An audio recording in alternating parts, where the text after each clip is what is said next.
for the Witch's Brew Halloween special!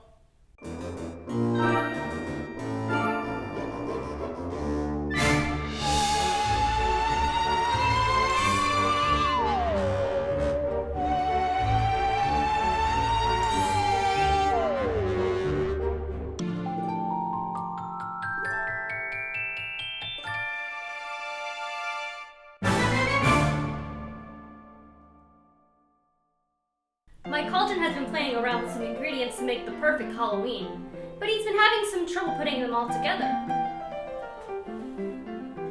Let's see what you've got, buddy. See, we have a vampire bat, a Frankenstein's monster, a ghost, a pumpkin, and a little witch like me. Makes sense, right? Or does it? What if I told you that only 2 of these symbols are attributed to the original Halloween, otherwise known as Samhain? Pop quiz. Which one of the following symbols is most closely related to Samhain? Now don't get me wrong, all of these symbols are related to Halloween in their own right, but only one represents what the original holiday is all about. Is it A, vampires and bats, B, pumpkins, C, ghosts, D, Frankenstein's monster, or E, witches?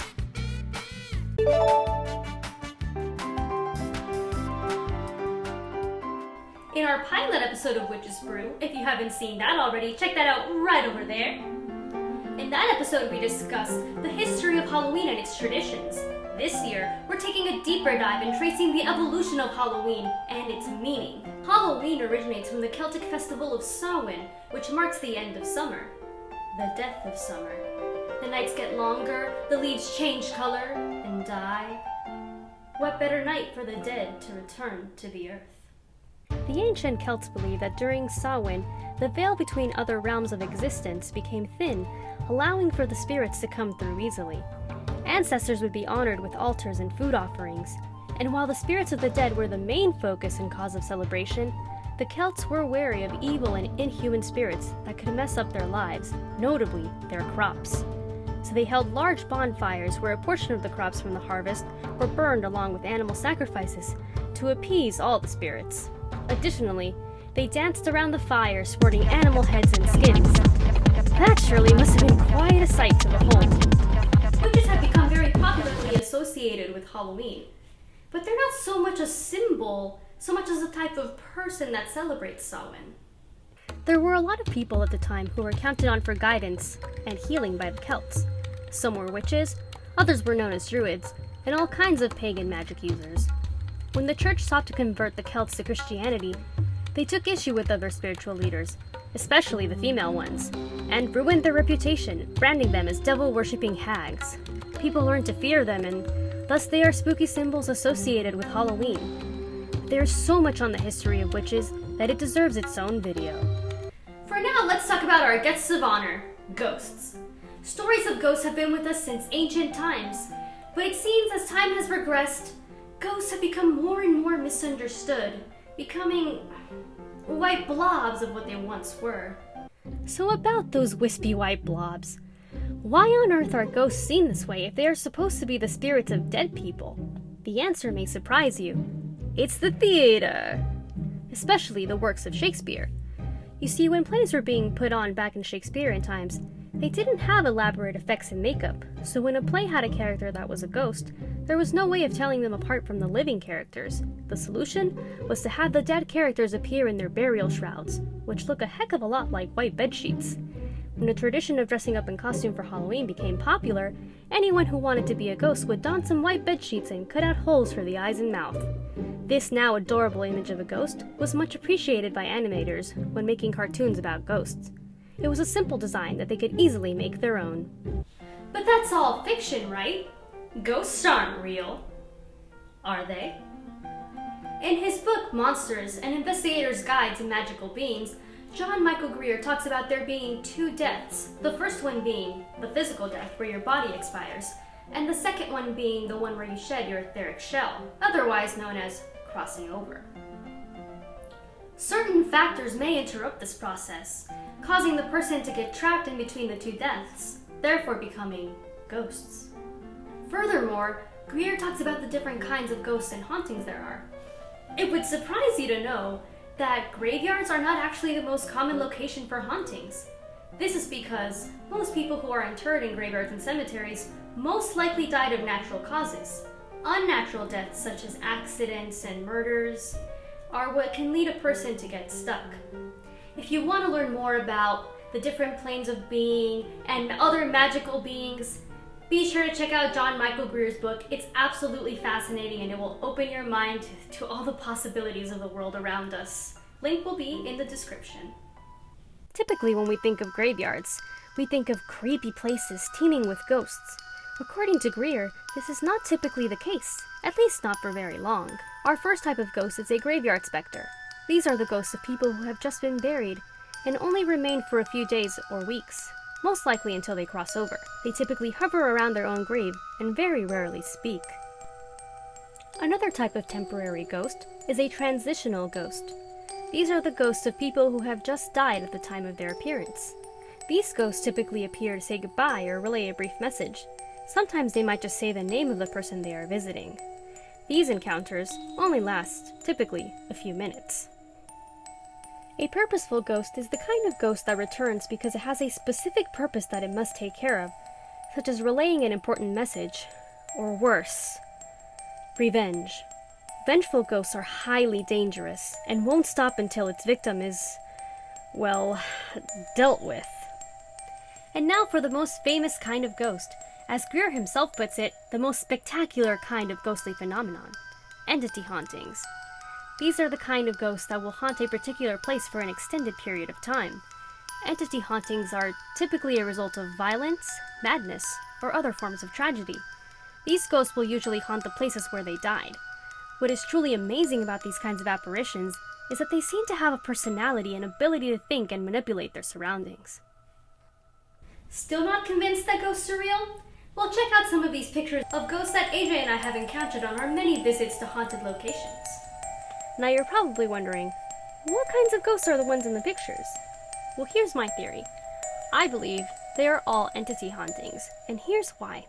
First of all, based on their stories, they are all hundreds of years old, and the only kinds of ghosts that stick around for a long period of time are entity hauntings.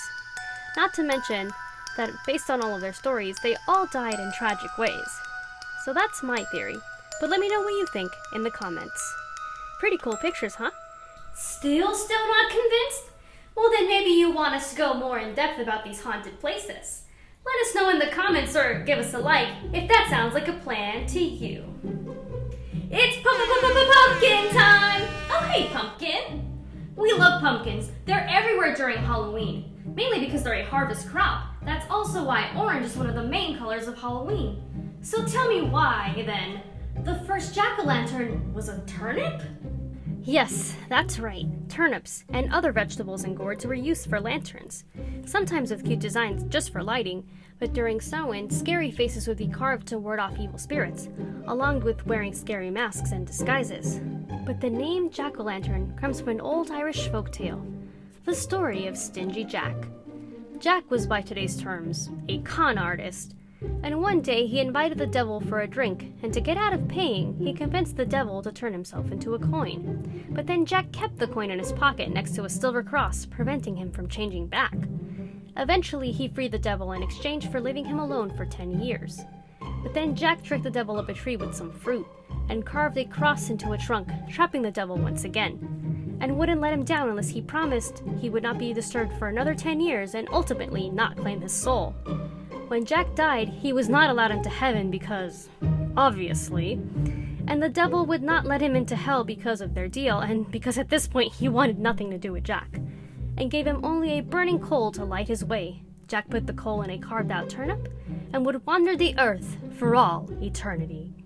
He came to be known as Jack of the Lantern, later abbreviated to Jack-o'-lantern. People started making their own turnip lanterns to ward off Stingy Jack and his tricks. When the legend made its way to America, people wanted to make their own lanterns as well, but they used pumpkins, and that's how the pumpkin became a symbol of Halloween.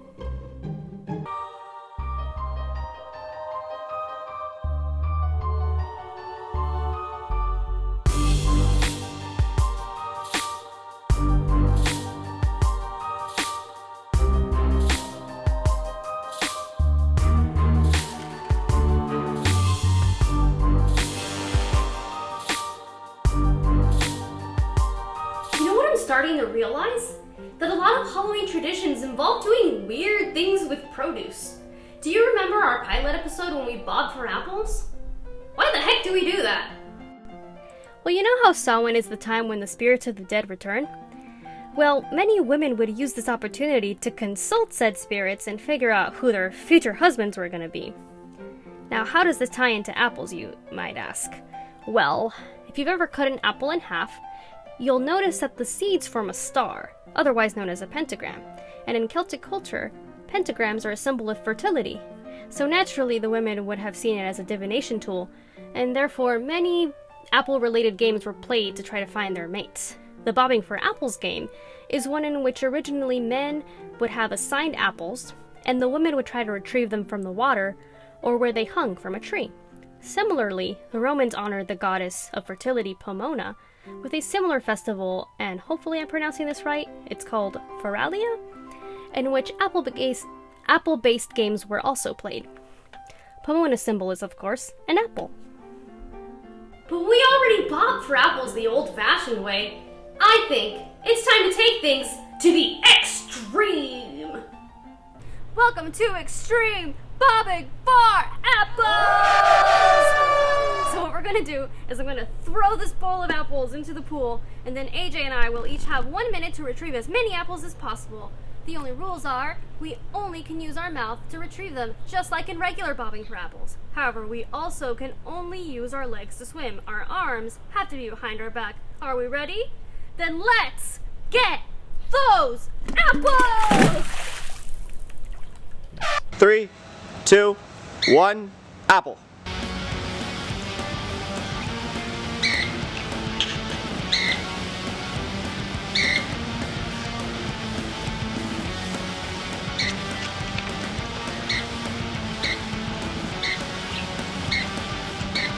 Oh, you got one!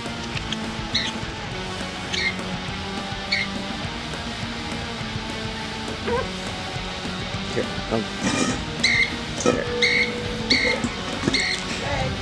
That's one. 4 seconds, go. Get that one, get that one, get it. Get it. Get it!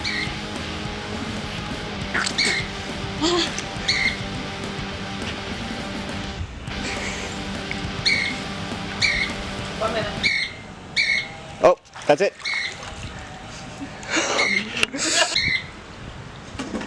We'll call that 1.5 points. Yeah? Yeah. 3, 2, 1, apples!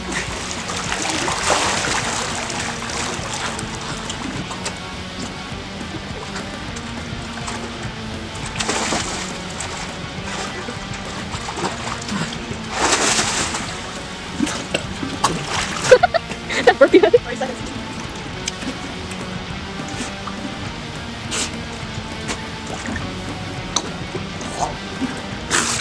Oh no, he got one!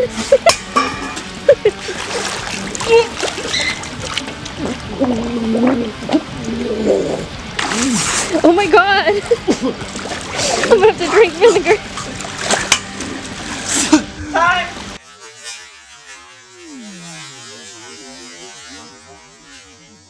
And so our winner is AJ! Woo! AJ, do you have any words for your fans? Nope.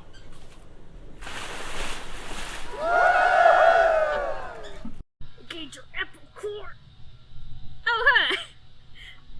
That was Extreme Bobbing for Apples. We had so much fun that we're definitely going to be doing this next year. Join us next year at our next Extreme Bobbing for Apples tournament, where I will surely beat AJ. Nope. See you next time. And now that our turnips are carved and warding off Stingy Jack and other sketchy spirits, it's time we address the elephant in the room. Modern Halloween. And what better way to do that than with some Halloween shopping? That's right, it's time for On the Broom.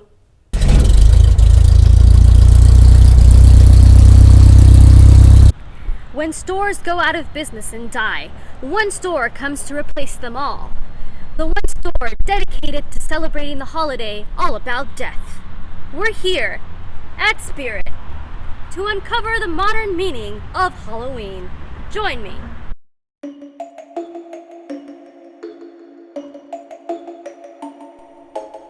Spirit Halloween is often the one-stop shop for Halloween enthusiasts looking for their costumes and decorations. And sometimes just for fun, because coming here is an attraction in its own right.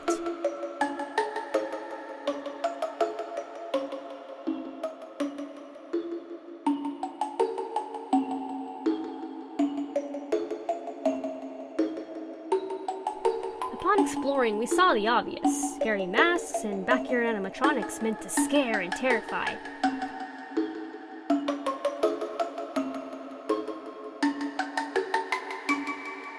The more we looked around, we found murder weapons, severed limbs, corpses of many kinds, and blood. Lots and lots of blood! I wonder if our ancestors had this much need for jugs and jugs of fake blood.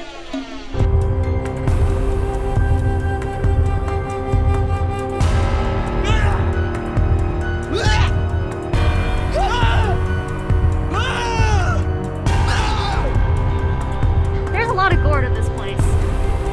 A lot of gore.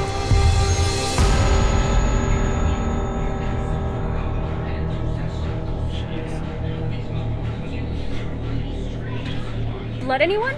It seems to me that modern Halloween is all about scaring and being scared. While there are very many things to be scared of, it seems whether it's a monster hungry for your flesh or a serial killer out for blood, the main theme of Halloween remains mostly the same. It's about death and fear.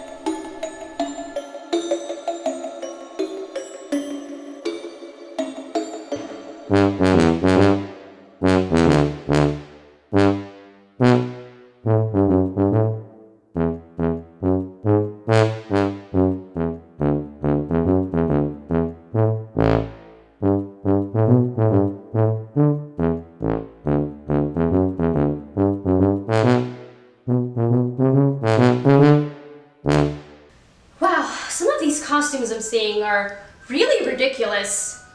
Really? A pickle? What if I told you that the costumes from the turn of the century, just when Halloween was becoming popular in America, were not only weirder, but creepier?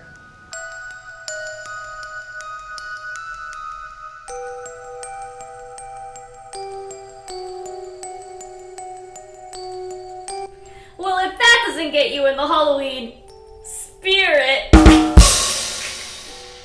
I don't know what will.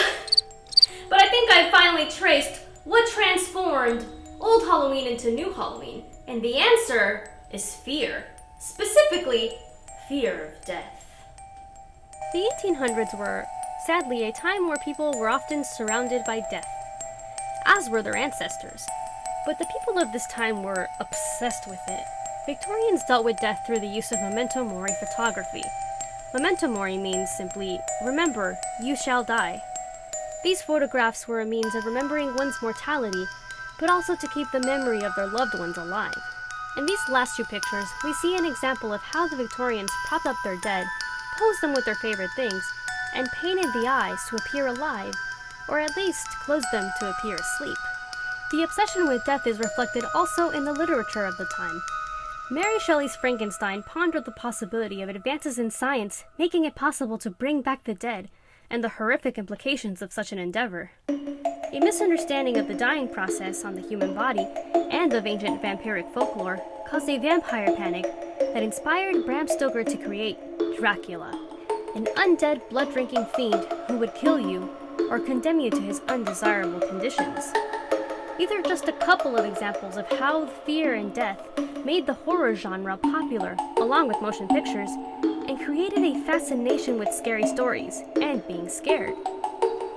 Now that we connected the dots between old and modern Halloween, and since we've already partaken in some older traditions, it's time we go and try some modern traditions. And what better way to do that than to go to an event that basically runs on people's fear? Let's take it over to AJ over at Halloween Horror Nights at Universal Orlando.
So I just went through my first scare zone, and okay, yeah, this is fine. I actually feel fine. Like, I wasn't scared, nothing scary. So we're just gonna keep hitting scare zones because we can't record in the houses. Let's go.